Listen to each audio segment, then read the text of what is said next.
한교회 성도 여러분, 이 영상을 보시는 하나님 나라의 귀한 자녀 여러분, 오늘은 2023년 4월 19일 수요일입니다. 오늘 매일 성경 본문에서는 추가적인 규례들이 주어집니다. 먼저 부지 중에 범한 죄, 즉 속죄죄의 추가 규례가 주어지고, 이어서 안식일에 나무를 하다가 붙잡힌 사람을 처벌함으로써 안식일 규례를 어기는 죄가 얼마나 심각한 잘못인지 분명히 하고 있습니다. 마지막으로 옷단 귀에 술을 만드는 규례를 주심으로 이스라엘 백성이 하나님 앞에서 어떤 신분인지를 알려주고 있습니다. 오늘 본문을 나누어 보겠습니다. 민수기 15장 22절부터 31절 속죄제 추가 규정, 회중의 부지 중 범죄, 개인의 부지 중 범죄, 32절부터 36절 안식일에 일한 사람, 37절부터 41절 옷단 귀에 다는 술. 오늘 본문 민수기 15장 22절부터 41절 말씀을 듣고 다시 오겠습니다.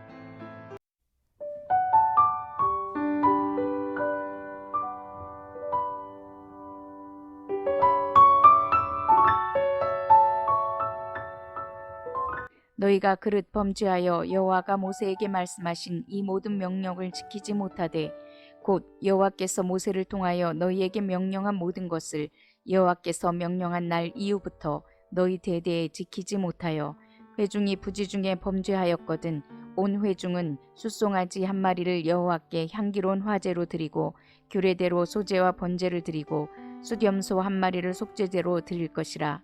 제사장이 이스라엘 자손의 온 회중을 위하여 속죄하면 그들이 사함을 받으리니 이는 그가 부지 중에 범죄함이며 또 부지 중에 범죄함으로 말미암아 헌물 곧 화제와 속죄제를 여호와께 드렸음이라. 이스라엘 자손의 온 회중과 그들 중에 거류하는 타국인도 사함을 받을 것은 온 백성이 부지 중에 범죄하였음이니라. 만일 한 사람이 부지 중에 범죄하면 1년 된 암염소로 속죄제를 드릴 것이요 제사장은 그 부지 중에 범죄한 사람이 부지 중에 여호와 앞에 범한 죄를 위하여 속죄하여 그 죄를 속할지니 그리하면 사함을 얻으리라. 이스라엘 자손 중 본토 소생이든지 그들 중에 거류하는 타국인이든지 누구든 부지 중에 범죄한 자에 대한 법이 동일하거니와 본토인이든지 타국인이든지 고의로 무엇을 범하면 누구나 여호와를 비방하는 자니 그의 백성 중에서 끊어질 것이라. 그런 사람은 여호와의 말씀을 멸시하고 그의 명령을 파괴하였은즉 그의 죄악이 자기에게로 돌아가서 온전히 끊어지리라. 이스라엘 자손이 광야에 거류할 때 안식일에 어떤 사람이 나무하는 것을 발견한지라. 그 나무하는 자를 발견한 자들이 그를 모세와 아론과 온 회중 앞으로 끌어왔으나 어떻게 처치할는지 지시하심을 받지 못한 고로 가두었더니 여호와께서 모세에게 이르시되 그 사람을 반드시 죽일지니 온 회중이 진영 밖에서 돌로 그를 칠지니라. 온 회중이 곧 그를 진영 밖으로 끌어내고 돌로 그를 쳐 죽여서 여호와께서 모세에게 명령하신 대로 하니라. 여호와께서 모세에게 말씀하여 이르시되 이스라엘 자손에게 명령하여 대대로 그들의 옷단 귀에 술을 만들고 청색 끈을 그 귀의 술에 더하라. 이 술은 너희가 보고 여호와의 모든 계명을 기억하여 준행하고 너희를 방종하게 하는 자신의 마음과 눈의 욕심을 따라 음행하지 않게 하기 위함이라. 그리하여 너희가 내 모든 계명을 기억하고 행하면 너희의 하나님 앞에 거룩하리라. 나는 여호와 너희의 하나님이라. 나는 너희의 하나님이 되려고 너희를 애굽 땅에서 인도해 내었느니라. 나는 여호와 너희의 하나님이니라.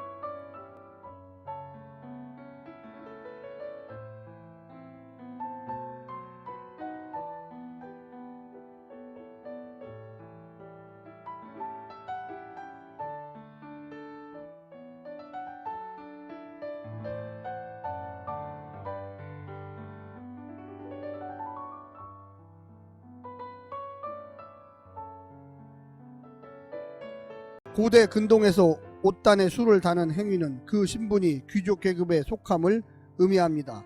그런데 본문에서 하나님께서 이스라엘 모든 자손이 옷단 귀에 술을 달고 생활하도록 하십니다. 그렇게 함으로써 이스라엘 백성이 하나님 앞에서 거룩한 백성이요 제사장 나라로서 존귀한 사람들임을 드러내고 있습니다. 오늘 본문을 세 부분으로 나누어 설명드리겠습니다. 첫 번째, 부지 중에 범죄한 것에 대한 감사. 부지 중에 죄를 범하는 이유는 다양합니다. 먼저 공동체적으로는 그 사회 자체가 워낙 악해서 죄인 줄도 모르고 짓는 경우도 있고, 개인적으로는 윤리적인 선택을 했지만 그것이 더 큰 사회 범죄에 일조하는 것이 될 수도 있습니다. 히틀러의 범죄를 도왔던 충직한 공무원들이나 악한 목회자에게 맹목적으로 순종하는 순진한 성도들이 여기에 속합니다. 이스라엘 백성과 함께 사는 외국인들도 하나님의 사죄의 은총을 똑같이 경험하게 하실 것입니다. 우리 공동체의 결정이 다른 공동체나 지역에 예기치 못한 해를 끼친 일은 없습니까? 아무리 적법한 일이라 해도 피해자의 입장에 서서 성실하게 그 문제를 다루었습니까? 두 번째, 안식일을 범한 것에 대한 제사. 안식일은 하나님을 향한 법이면서 동시에 생명과 땅을 향한 계명입니다. 안식일에 쉬는 일은 내 삶이 내 노동에 달린 것이 아니라 하나님께 달려있음을 인정하는 일입니다.